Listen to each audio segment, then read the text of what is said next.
Fired on Mars is the exact thing the world of adult animation needs right now, even though it's not perfect. The show follows Jeff, a graphic designer who takes a one-way trip to Mars to work for Marsly, a conglomerate working to bring the mundaneness of the corporate world to the Red Planet. And Jeff gets fired.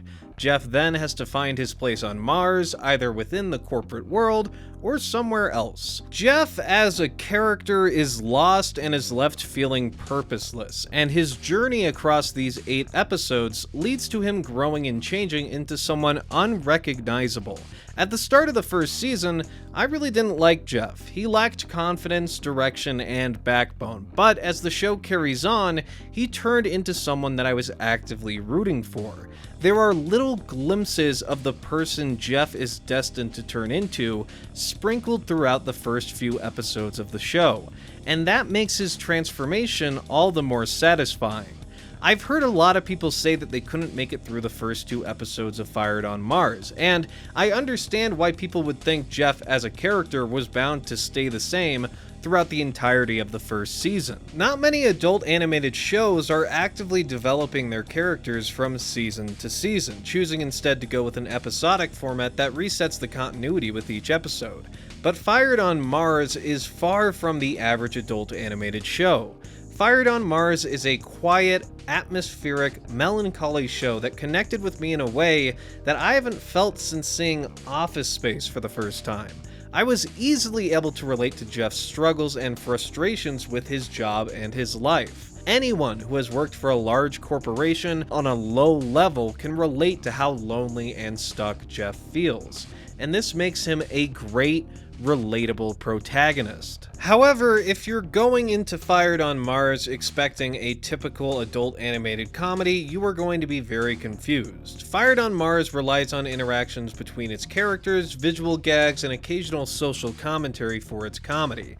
It's not Family Guy on Mars, or The Office on Mars, or even Office Space on Mars. It really is its own thing. And I know many people tend to get worried when social commentary is brought up in adult animation, mostly thanks to Big Mouth and its heavy-handed, immature approach to the subject. The social commentary in Fired on Mars never comes across as preachy, which with a show about a corporation colonizing Mars, that's really surprising.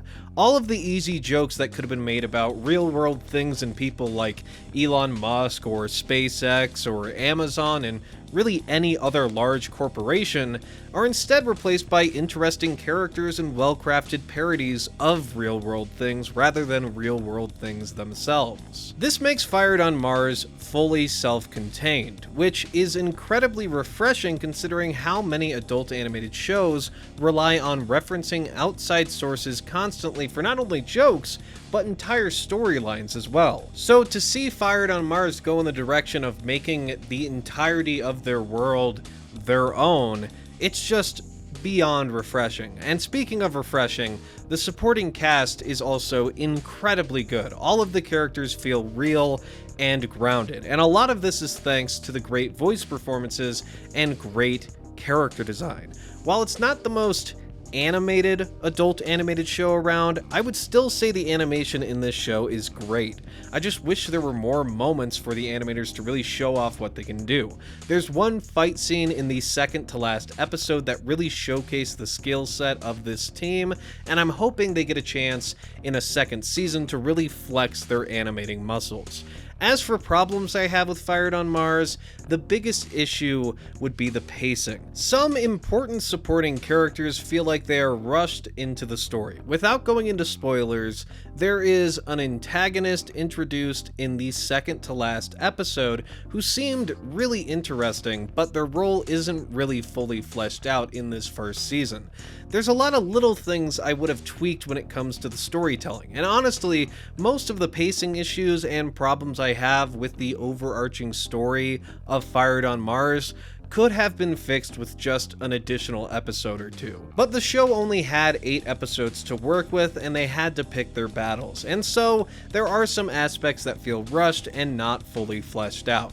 But the fact that my main complaint about this show boils down to there's just not enough of it yet, that says something about the quality of Fired on Mars. I love watching these characters interact, and I love learning about the weird rules and practices of this corporate space colony. The show definitely feels like a first attempt, don't get me wrong. The animation is still getting there, the storytelling is definitely still getting there, but it is a really great first attempt, and I am happy to give Fired on Mars a strong 8 out of 10 for its first season. I cannot wait to see what they do next, and I highly recommend you all check this show out as soon as possible with as little spoilers as possible. It's on HBO Max right now. I didn't spoil anything in this video, so please go check it out. I really enjoyed it. If you're one of these people complaining about there not being enough good adult animation out there, here's one for you right now. Go take it. That's the end of the video. Don't know if you can tell, I'm off my script now. That last bit, that was all improv. You can't teach that. That's learned through life, what I just did there. But we're in the rambling section. I'm off my script. I just wanted to use this time to thank you all for getting Mr. Cow, this channel, me, to 5,000 subscribers. That's nuts. It really is crazy to think about how just a few years ago, I was barely breaking like 10, 15 views on a video. I was doing really, really rough. I don't think I even hit 1,000 subscribers until 2019, late 2019, maybe 2020. So to be at 5,000 now, to have people coming out for videos, sharing love and support and all that, it's really great. And I am having, I think, probably the best time ever making videos that I have in all of my time of making videos with these last few. And I really want to keep that going. So I'm going to keep that going and keep on making stuff. I have one big video in the works right now that I'm writing. There's probably going to be a couple videos before that, depending on how long it takes me. It's going to be on an old cartoon that I brought up in my Clone High video. I'll let you guys guess what that's going to be. And then, of course, we have the Clone High reboot to talk about. So stay tuned for that. I'm sure there's some other stuff coming out, like more episodes of Unicorn Warriors Eternal. I'll do a full review of that once it's done releasing. And that's about all I got going on. So thanks for watching. Like and subscribe to become a cow, and I will see you all next time. Goodbye.